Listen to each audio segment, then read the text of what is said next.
Growing up in that side of town, it's a gang infested side of town. Well, it was. I'm not too sure about it now, but back then, yeah, lower income and growing up there, seeing a lot of crazy things. Me and my brother growing up. So, with that being said, as I got a little older, I definitely got into hanging out in the streets, becoming becoming a drug addict and an alcoholic myself, battling with that my whole teenage life, my young adult life, and just I always kind of knew that something was a little off with that because my parents taught me, well, brought us up a little different.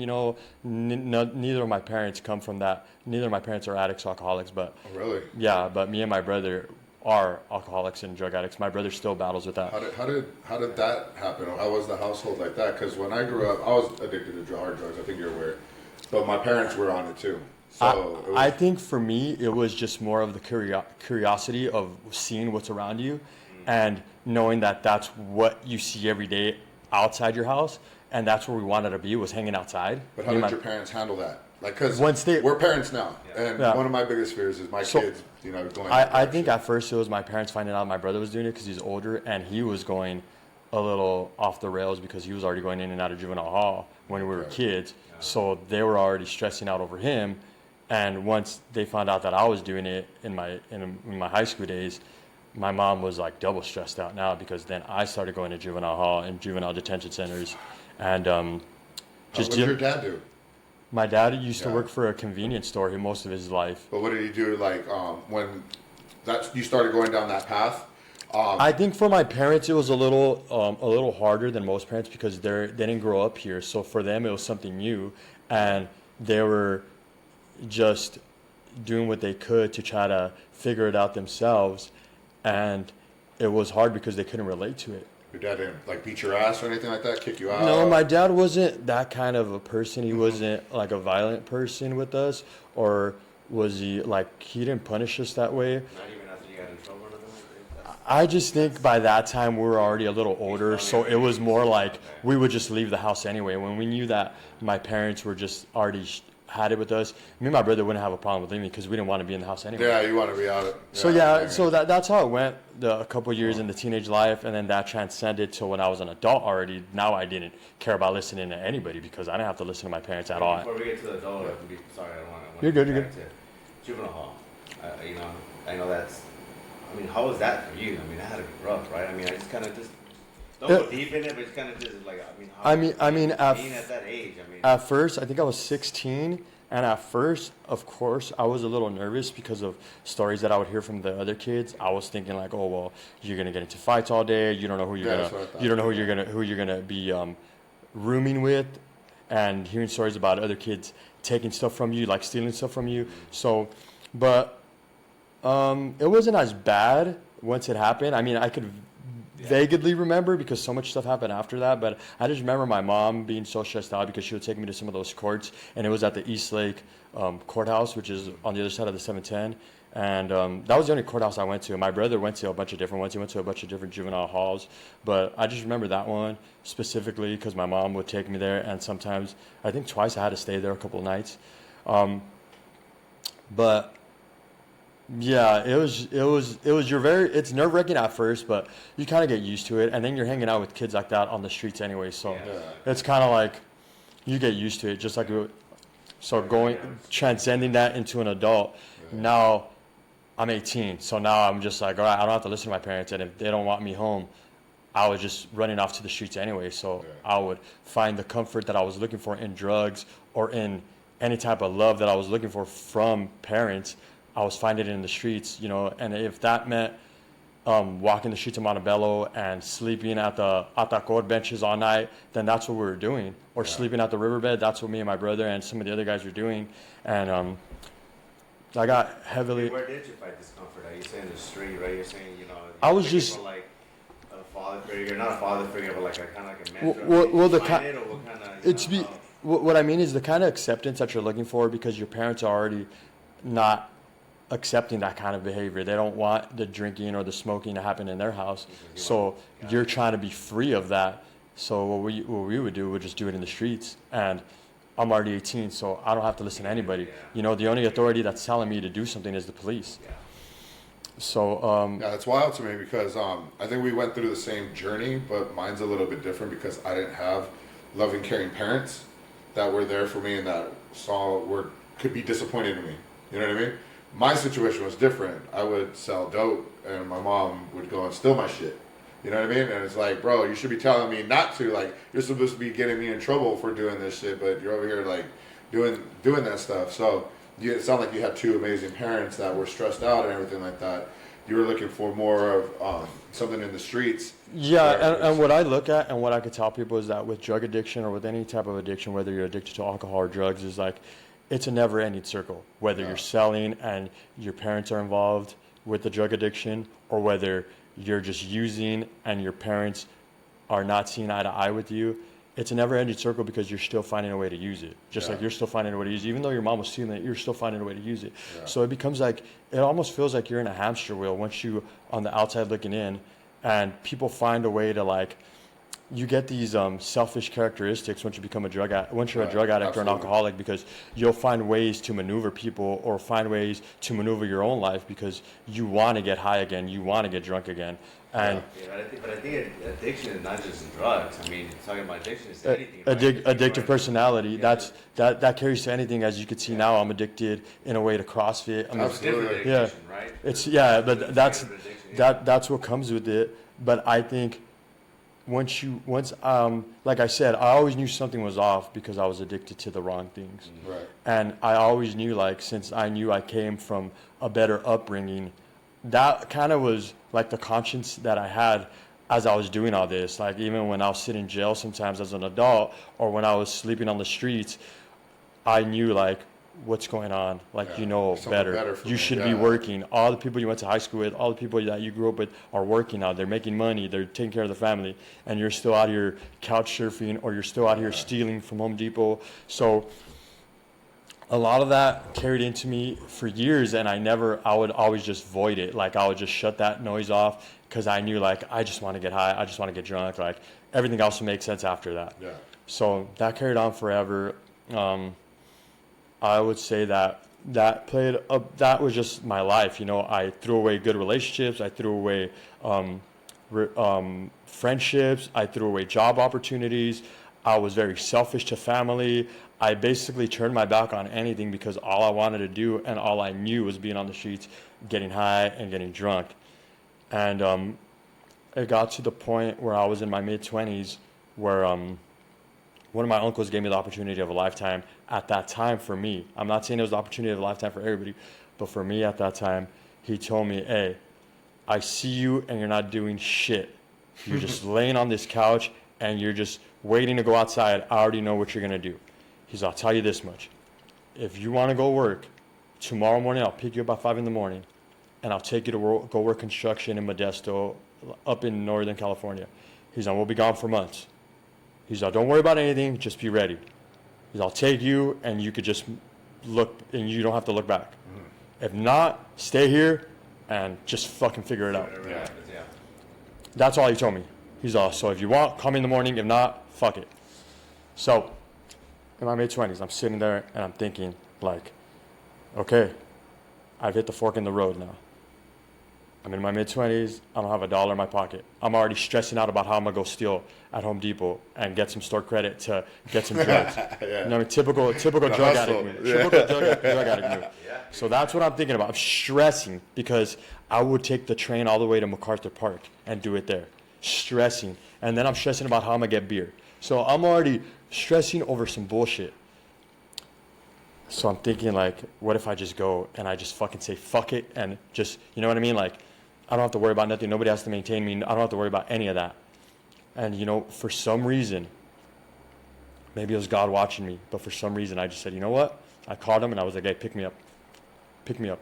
And my uncle's the type that if he says 5, he's picking you up at 4:30. He's just like that with schedule. So he picked me up, went to Modesto to go work at some theater, demolition, carrying concrete. It was horrible.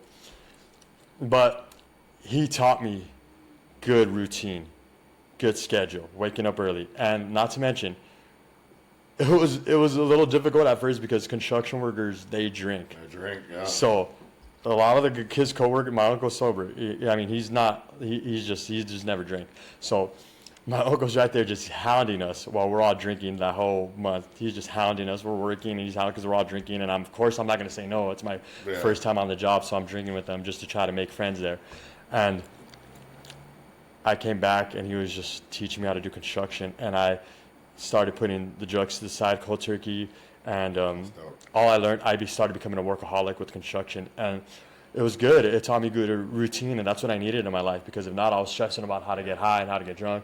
And that was one of the first steps I could say that I took towards becoming sober off the drugs and off the, not the alcohol, but off the drugs for sure, just because there was no way to manage that kind of work, for me at least, at that time.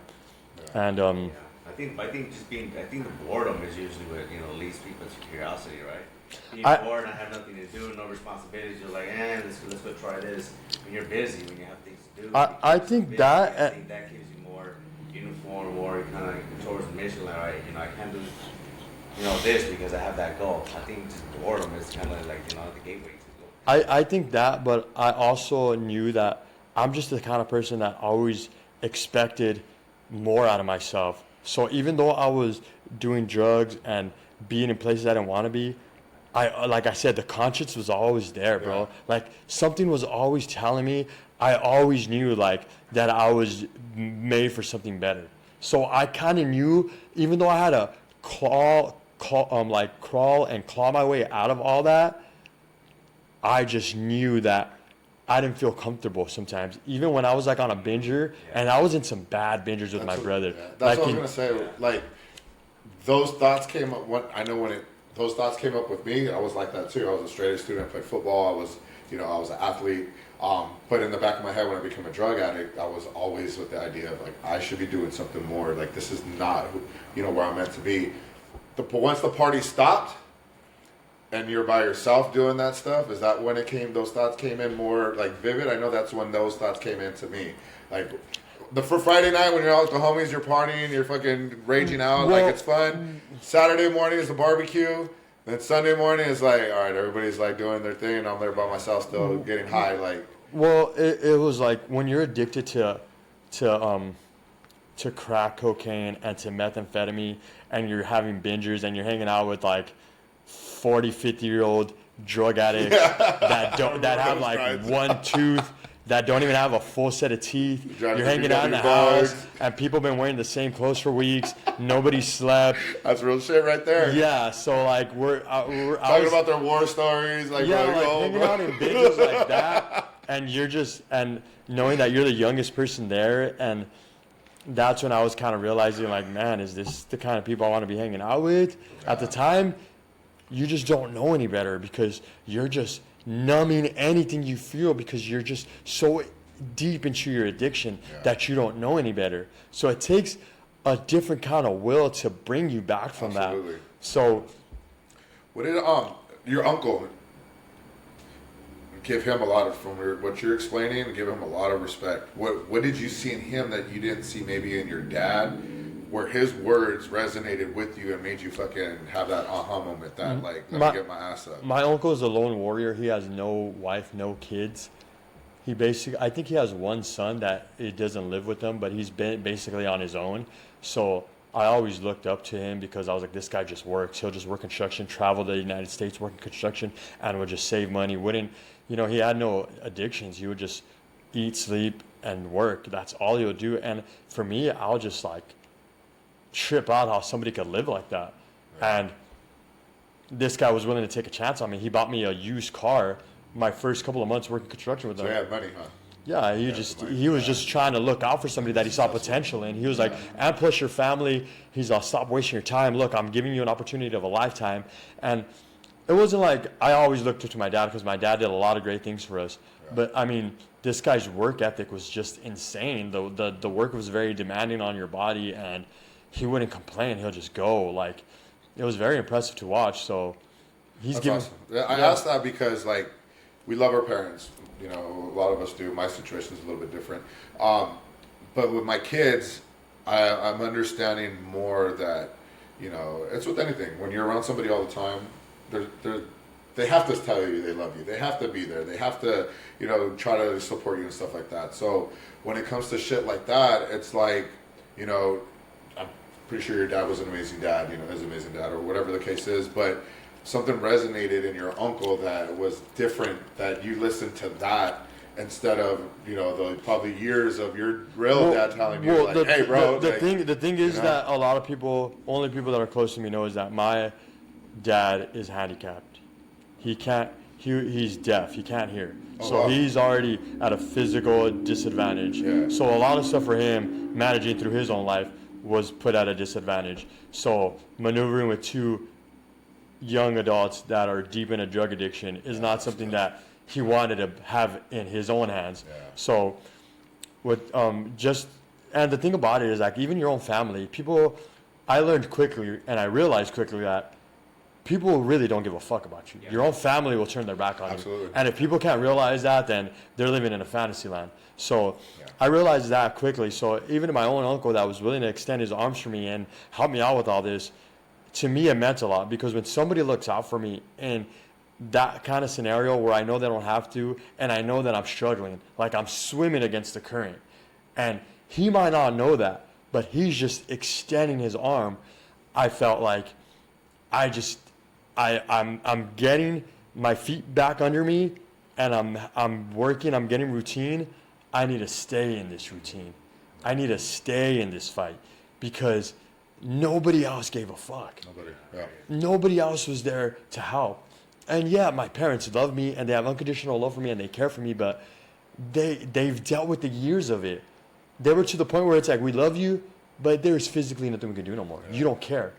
So that's awesome, dude. I'm glad. Yeah, that's all to your uncle, man. Yeah. So let's transition into where you're at now, man. That explains a lot in reference to your work ethic and, you know, your motivation and stuff like that. Now, let's go ahead and switch it up a little bit and get into where you're at now.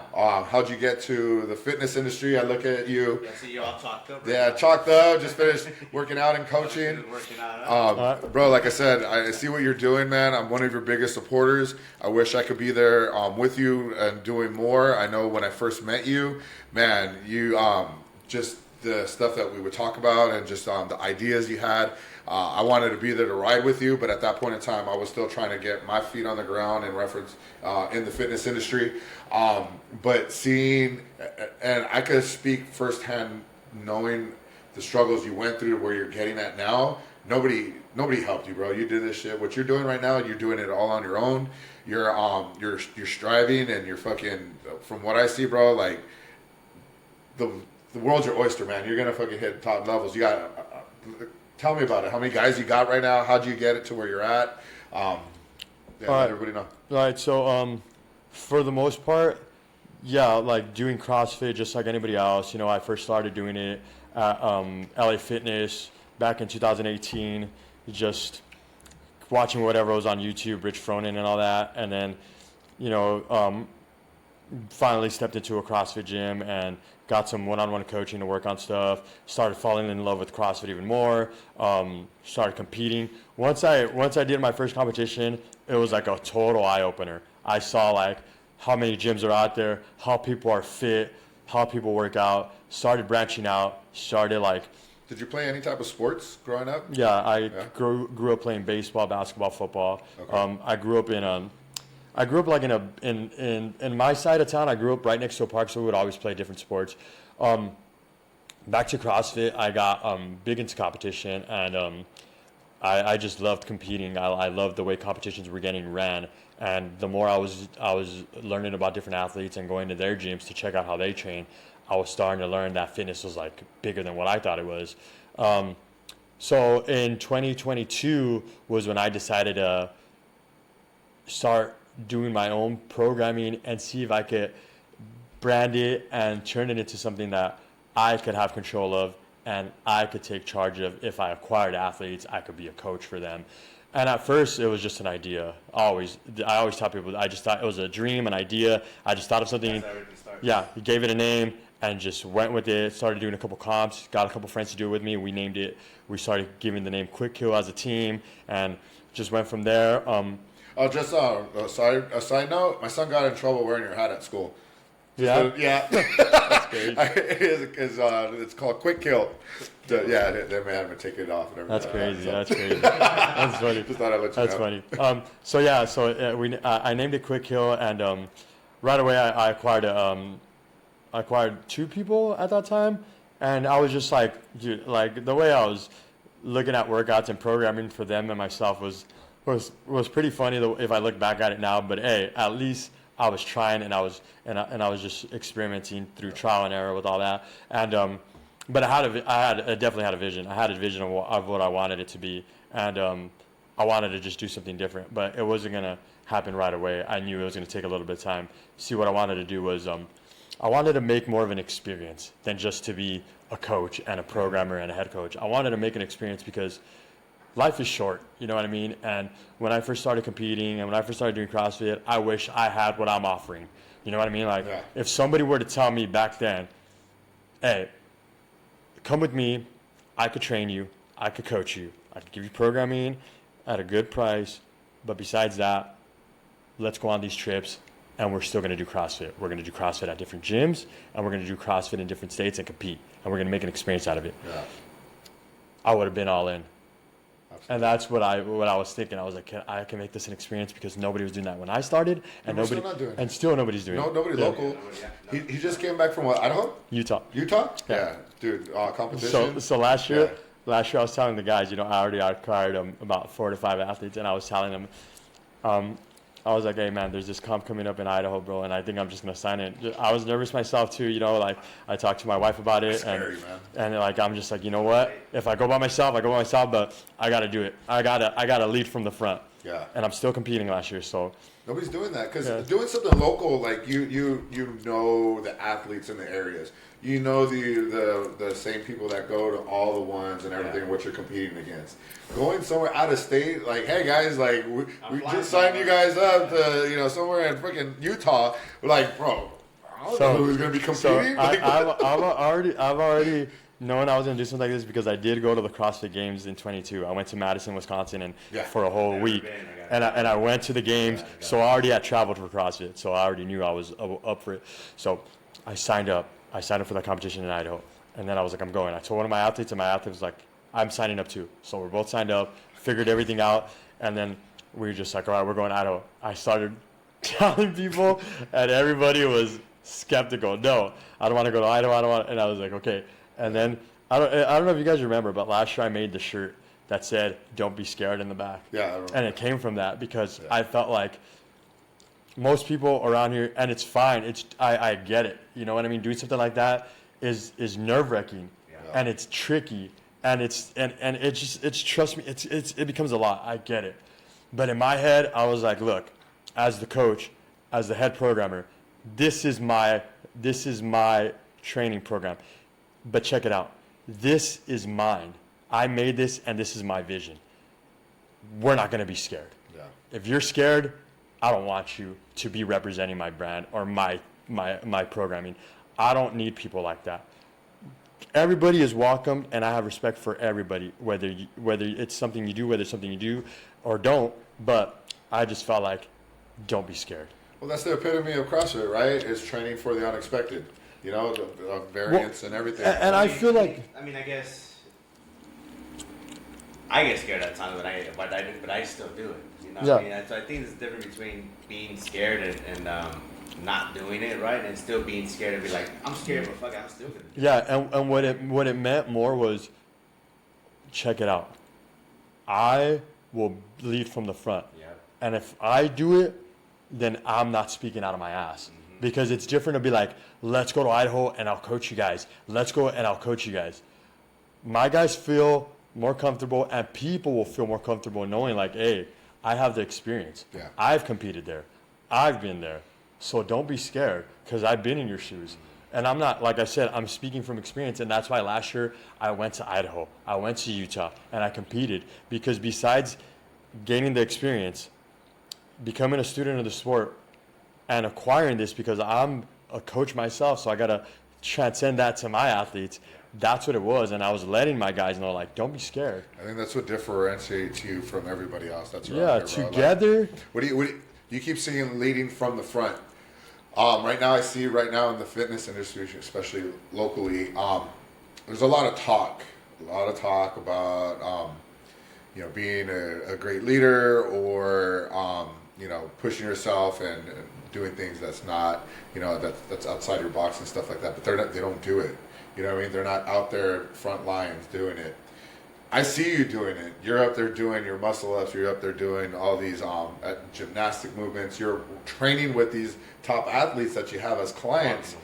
Yeah, you're like actually leading from the front and doing the movements. How important do you think that is? Do you think it'd be different if you were just like, hey, do this, do that, do this? Like I see a lot of Olympic trainers.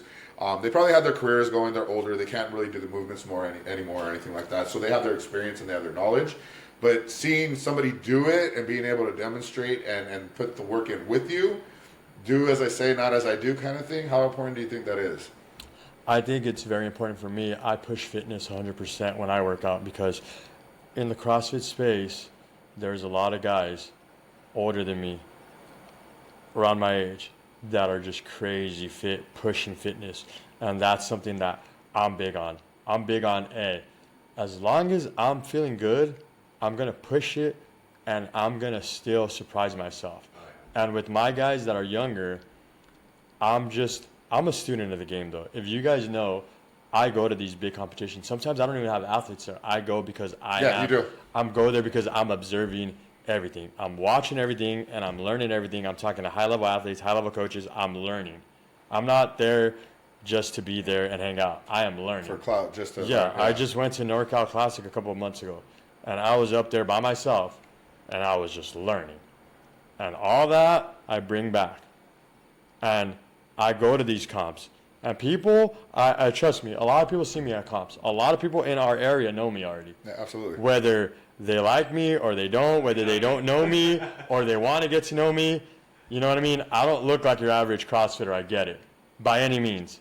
But I am a total geek when it comes to CrossFit. Absolutely. Like a lot of the guys that hang out with me and work out with me will tell you that I know more from even my wife will tell you, like I am a Rain Man when it comes to stuff. I know, man. I've had conversations. And that is something. You two are like that. Both of you guys can start naming out stats, naming out years, and that is all something that shit. I've been about since I was a kid. But with CrossFit especially, like I love CrossFit. Yeah, how do you handle like the negativity talk? I mean, because me, I love talking. Oh, that's a good question. I've been doing CrossFit for like negativity, years now. man. I'm 40 years old. Yeah. Those young kids, 20, 25, I can absolutely demolish them like they always say. But you also have these, hey, why are you doing those fake pull-ups? These are real pull-ups. Hey, why are you doing these? Oh, I thought you were going on negativity on a different way. You're talking about that. All right. No, because, I mean, you're a CrossFit coach, right? We're going to start talking about haters. Yeah, do you ever get like those guys like, hey, why are you just teaching in CrossFit? Why don't you just be a regular coach, right? Do you ever get those kind of, or you haven't had that experience yet? Because, I mean, I could see the negativity that people give CrossFit because of the way it looks. Like, oh, you guys do all that crazy stuff. You guys do all that. I get that. I don't really interact with a lot of people like that. Yeah. But like, if people were to tell me like, oh, I could lift heavier, or like, why don't you just focus on lifting heavier? CrossFit is about fitness. It's not about one thing. So I always look at it like, I'll tell guys at work, or I'll tell people in general, like, hey, I'll run circles around you. Absolutely. You could probably out back squat me. You could probably out bench press me, but let's test fitness as a whole. You know what I mean? Like, that's what CrossFit is. See you move. Yeah, like. I can't move. Bro, I have bodybuilder friends, bro. Hey, touch your shoulders, man. Man, they can. They're bodybuilders. They look good. Yeah. You can't move. And as far as strict pull-ups, yeah. I don't have to work. I am really, really good at strict pull-ups. Like. That competition was you're at good at everything, man. That competition we just I'm not saying came. you're not good. I'm just saying, you know. Yeah, but negativity that you get from people. Yeah, I get all that. Even when I tell people, "Oh, you're doing it CrossFit," so I think that's where I wanted it to be, and I tell the guys too, and I tell everybody like this is. I look at Quick Hill as a family. Like I treat all the guys like they're my brothers, you know, and I make them feel comfortable. I make them feel wanted, and you know, of course, I am the only coach in Quick Hill, so I have I have a mutual relationship with all of them, and I make them feel like they could have some. And I tell them, like, hey, if you guys could talk to me about life, this doesn't just have to be about fitness. If you guys ever need something to talk about or anybody to talk to about, just reach out. I'm here for you guys. Like, I'm happy to have you guys, and I'm more than grateful that you guys can rely on me to make you guys better in whatever goals that you guys have. And of course, I'm no expert to this day. I still learn. I still make mistakes, but everybody does, bro. That's one thing I want to put out there. It doesn't matter how educated you are, especially in the fitness industry, how long you've been doing it. You're not ever going to have a perfect class. You're never going to have a perfect training session. There's going to be, man, me being new to CrossFit and learning and studying, getting my certs and stuff like that, and educating myself. You're taught one thing, and then you could go on the internet and they'll show you something totally different. And these are high caliber experts that are either Olympic athletes, they're certified, they've done this training, that training, but they're like, oh no, doing it this way is wrong, and this one's like over here. So it's wild. So that's why I think all that's good, you know, to like teach correct C when you're coaching somebody, and to also set some goals for each one of your clients, and to go through progressions, and to also share experiences. But that's where the separator came from me, and what I do different is I bring experience to the table. We're making memories here. And that's where I feel I could elevate my guys besides athletes as people, because I'm letting them know how fellowships work. Like, hey, look, we got together. We traveled to this state. We competed. We had fun. We dominated. We left our name out there, and people are going to remember, like, hey, those guys from Quick Kill, they're respectful people. They came out here, they had fun, and they pushed it, man. It was a tough battle against those guys, and that's what I want to leave out there. And since last year, we've been doing that. We went to 3 different states last year. We're already about to go on our 2nd state this year. Awesome, and guys from different state, like people, Idaho was the first one. By the time I went to Utah last year, people were going up to me. I remember you from Idaho. By the time I got to Arizona, hey, but like it was already like I knew these guys forever. And then again this year, like people started recognizing me, and I'm talking about high level coaches, like people that are known. They know me like pretty good, where they're telling me, hey, you got any athletes here, or telling me how things are going. And to me, it still impresses me. It still surprises me to this day, because like I said, it was all an idea. Did I think it was going to unfold the way it did? If I were to look back, I'll say no, because first of all, you're shooting for something more local. I remember. Or first, I was just shooting for an athlete, let alone athletes. I was just shooting for, can we be competitive, let alone out of state comps. I was just shooting for, hey, like, this is a cool name, right? Let alone, like, people know us. People see, like, we roll up to comps, and we're like, I'm blessed enough to be able to make merch for these guys. So we roll up to comps, and everybody sees us with the sweaters and the hats, and people just, a lot of people trip out, bro. And I've gotten word back from some of the elite athletes that they've told me, and this put a smile on my face too. One of these days, one of the elite athletes that I know told me, like, hey, bro, keep doing what you're doing, bro. A lot of people love that Quick Kill stuff that you're doing, bro. Absolutely. That shit's dope. And I was just like, damn, bro, I didn't even think you guys are paying attention to that, but if you guys are, then I appreciate that. And he was. Sorry, I have 3 quick questions for you. One, go for it. Is it just athletes, or is it just anybody can reach out to you? Mm-hmm. Anybody. Second, how can they reach out to you? The easiest way is through Instagram, Quick Kill Training. That's the easiest way. I don't really post my number like that. You know, I kind of keep that account for what it is, for the programming. Quick Kill Training has a hyena on the picture. Crazy ass hyena with tattoos. And then we'll put it on the description as well. And then 3, what's the future for Quick Kill? What are you looking towards to build? Like, what do you? I mean, I know you're saying. I mean, if this is what you were born to do, what's the sky? I mean, me looking on the outside in. So one thing I can see you doing, obviously, making an app, right? And then you can start promoting that, and you can start selling, whatever workouts you got to do. You have a website going. You want to open a gym. I mean, what's next for you at Quick Kill? I think the sky is the limit as of right now. As long as nothing starts interfering with my personal life and my family, I think I wouldn't mind expanding. I definitely haven't been promoting as much as I guess I would need to, but I am happy and grateful for the team that I have around me at the moment. Anybody could reach out, like I said. I just feel that most people in the area already know about us, and I just feel like I don't want to. I feel like I don't really have to do as much no more, like promoting it around here. And I feel like CrossFit is so big competitive wise that I'm still growing myself as a coach and as a programmer, that there's a lot of different coaches and a lot of different programmings that have more experience than what I have. So it is easier to tell off of those.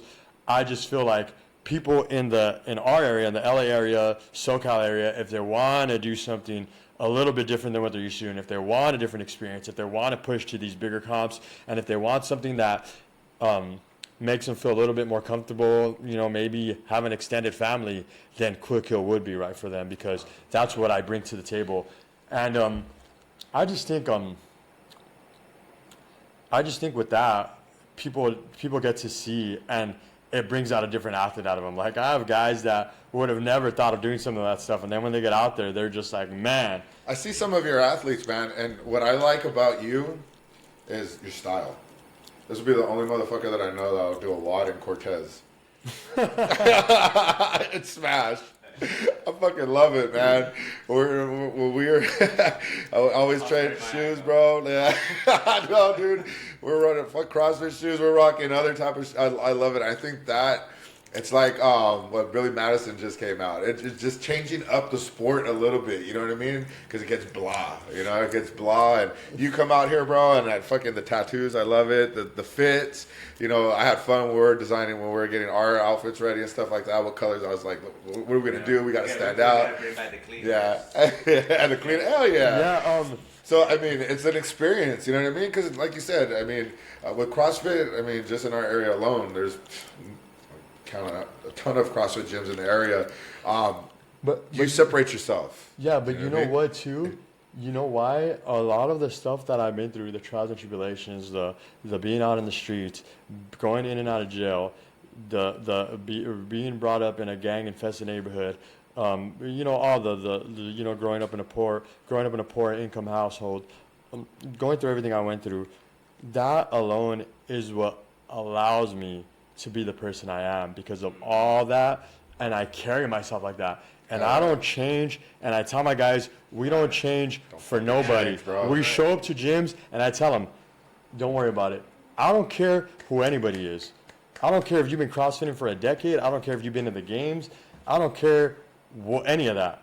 I've been through stuff that some of these CrossFitters would never even be able to come back from. So with that alone, I'm not nervous of nothing. When it comes to these CrossFit competitions or these CrossFit trips, we go to Utah, we go to these places where, we're going to stick out. I'm going to stick out, and I'm the coach here. And people are watching me direct these guys, and they trust me. I could see it. I could feel it. They're like, whoa. We did not see this happen, and I get it. This guy showing up with that mold, bro. Yeah, this guy showing up with Cortezes, a mustache, the tattoos, the LA hat. I get it, but let's get on that a little bit more, because I see that a lot. Like, I'm new to CrossFit. Like, you've been in the industry a long time. Julio's been in it 10 plus years. Not that long. Not that long. All right. I came up the same way you did. I try to have my style, and I try to keep it with me, still. And I love that you said that, bro. I live by that. Don't change who you are, man. Don't change, where you come from. You learn from it. You try to be better, but don't change. You know what I mean? Don't let somebody put you in a box. With CrossFit, and just from the experience that I've been seeing, they want to be in that box. It's a structured box that they think this is the right way to do it. This is the right way to, and then people like you come out and just break that mold and still be successful at it. Still have a good time. Still have a good reputation. Still out there and thriving now. You know what I mean? Yeah, I mean, just doing CrossFit. A lot of people, I don't think they do CrossFit because I think a lot of people, like a lot of newcomers, right? It's the first day CrossFit. Oh man, I'm so scared. I heard this. I heard that. I think that's the thing that you're saying. Just be yourself. Yeah. You can go to any gym, any CrossFit gym, just being yourself. I think that's a great start. Just breaking the mold that people, just be yourself. And just out of the sweat. I think for me too, I'm not really a nervous person, and I'm not scared. As you guys know, I'm good at talking to people. So, And plus, the stuff that I've been through, CrossFit gyms are the last thing I'm nervous about. CrossFit workouts are for me. I get it. For some people, it's nerve-wracking to compete, to go to a new gym, to be around new people. For me, I'm just like, hey. Motherfucker, I live in the streets. Yeah, I don't worry about all that. I've been through a lot. I've been through my own walk of life, and I know people come from different walks of life, and I'm a big people person. So I'm good with all that. And I let my guys know, too. None of my guys, thankfully, have been through some of the stuff that I've been through. They come from good upbringing, good families, structured, and they're good athletes, good guys. And I just think with that, I could bring my own piece of like understanding from a lot of stuff. When, like I said, I tell them, like, you guys need to talk about just life or anything that's going on. Talk to me. It doesn't just have to be fitness related. And they really like that, because I feel like a lot of coaches or people out there just want fitness, money, buy. Fitness, money, and that's cool, and I get it, because it is a business at the end of the day. With me, it's just like, hey, we're growing as a family, you know what I mean? And I want the best for you. Even if you decide to leave the programming and do your own thing, I still want the best for you. I'll still reach out and see how you're doing. Yeah. I just want you guys to know down the road somewhere that at one point I did something very unique, and it was thanks to Carlos's ideas. Because yes, it was my idea, but it wouldn't have happened if I just took a leap of faith for it. You know what I mean? Because I could have easily been like, nah, that's crazy. I'm just going to chill and just keep doing classes. But I just knew, like, I just felt like something could have happened. And I'm glad I did it, because the rest is history, and it's still growing, and I'm happy for where it's at. And like I said, I mean, the sky is the limit, and it could grow into be something big. Of course. I think it will, man. Yeah, I'm happy where it's at, and I'm happy of where it's going. And I think we definitely have made our mark at the places we've been at. And we've been putting people on notice. And I just think, but the experience is what I love the best out of all this. You know what I mean? Like, we're able to make experiences, and that's what is missing in CrossFit. And that's what I think people need, you know what I mean? Like, it's good to go to the gym and have the community, and it's good to do these competitions, and it's good to hit PRs and good to hit goals and all that, but it just makes me feel like a retreat with the boys or retreat with your friends, and on top of that, you're throwing CrossFit. It's like a cherry on top. So I like it, and I just think the more of it is better. And yeah, I'm definitely one of the few or the only person doing it around here, and I just feel like there's a lot of people doing it, but not like you. They're not doing it at your level with your ideas. That's what separates you. I mean, you can find a fitness trainer anywhere. You know what I mean? But doing it the way you're doing it, the experience you're having to it, is what separates you and what's awesome. And what's funny is that once people talk to me and they find out about the logistics and the stuff that I offer, they go, it's even crazier. And I wish a lot of people knew about all the details that go into it, because I know that there's people out there that are probably looking for that. They're just a little skeptical. Yeah. And or scared. Like, there's a lot of people, that are scared, especially. Or a lot of people are comfortable, especially in CrossFit. They get comfortable, and that's fine. I get it.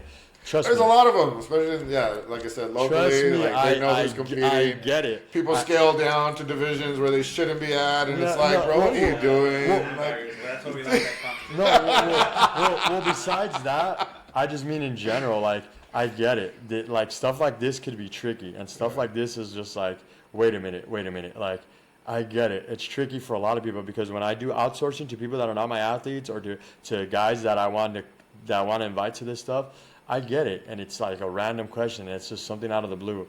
I understand. But to me, it's like, bro, I always think back, like, if I had somebody telling me this back in my days, I would have killed for that. Yeah. So now that I get to plan it all out and set it all up, I'm just like, it's up to you guys. The invite's there, take it, or if not, just have fun watching. Yeah, absolutely.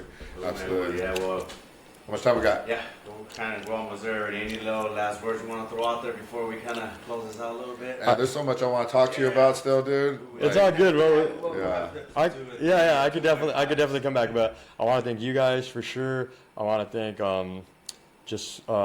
the family support that I have. My wife is a very big piece of this, why I'm able to do this stuff, because she's on board with this, and she's my number one supporter. all the people that have helped me out throughout the way, man. There's so many of them, you know. I'm a big I just thank God all the time, you know. Without him, I wouldn't be here. And all the people that have helped me out through the journey, there's so many of them. From like pharmacy, the people at Revision, you know. I'm naming just a bunch of local people. From the Limitless Nutrition Center, like some of those people have been in my corner since the beginning, you know, since I started Quick Hill 3 years ago, even before that. So I want to thank them, CrossFit Fullerton, where I train and where I get to do a lot of my programming at. Nate and his family there, the Vallejos, have been very welcoming, and they're like family now. So That's very, awesome. very thankful for them. And, you know, a lot of those people, Quick Hill wouldn't be what it is if it wasn't for them. So I'm very happy for that. And everybody else, I know there's more people I didn't mention, and there's people out there, but just want to let you guys know that I love you guys and thank you for everything. And I got a lot of love for you guys too. Hopefully that EMT keeps going up. I appreciate you guys. You guys are always reaching out. I've been very more busier than usual lately, but hey. Say we gotta get together, at least do throw down. Yeah. Yeah, dude, it's just amazing things are happening, and I wish the best for you, man. You know, I hope we get big enough to be able to help you in your journey too, because being a part of that is something that makes me feel good. I know makes him feel good, and that's what we're all about. Bro, I'll leave it at this. This will be the last thing I said. When I was doing a lot of stuff by myself, I would always question everything. Like, dude, am I doing this right? Am I doing that right? And it was trouble, and it was troubling. You know what I mean?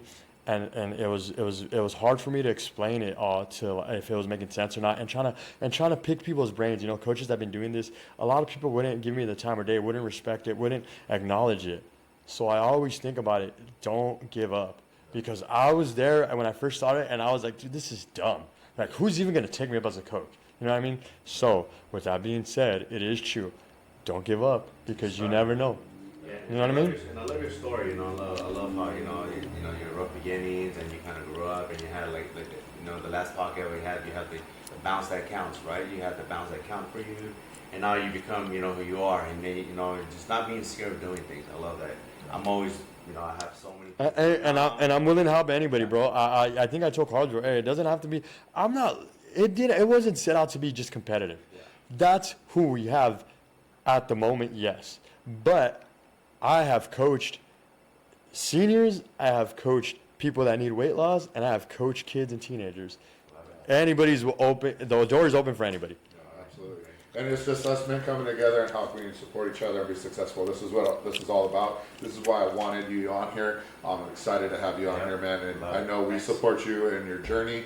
And hopefully we all could do big things together and blow up, man. I'm rooting for you. I have your back. You know that. If you need anything, we're right here. And I just want to go on that ride with you and see where you go and see your guys be successful and stuff like that. You do train women too, right? Yes, that's not a problem. And also, if anybody is having trouble with addiction or alcohol, you could reach out to. I'm not like a big speaker in the AA groups or in the NA groups, but I have my own fair share of experience with the drug addiction and alcohol abuse. So if anybody needs help with that, you could always reach out to. I'm willing to help anybody out because I know the trouble that goes with that, as I am still an alcoholic and a drug addict myself. I feel bad now. Why'd you bring out the Hennessy, bro? This is only a red cup. Yeah, it's red cup. It's water. It's creatine. All right, we're going to end it there. Great show, man. I appreciate you being on here. If you want to set up another meeting, I know there's some other topics that I threw out to Julio. Whenever. You guys let me know. I'll more gladly come back. I'll come back whenever. Dude, my boy. Thank you, man. All right, man. Good job. Thanks for coming down. Yeah, no worries. All right. All right. You want to end it? Yeah, thank you guys. Thanks for sitting down, listening to us. I know we kind of got a little bit personal there, so thanks for that. We look forward to our next episode. We have more special guests coming also. If not, it'll just be me and Carlos, chopping away, chatting it up, and then as always, remember EMT, shoulders back, head up. Let's go. Good job, guys. Good job.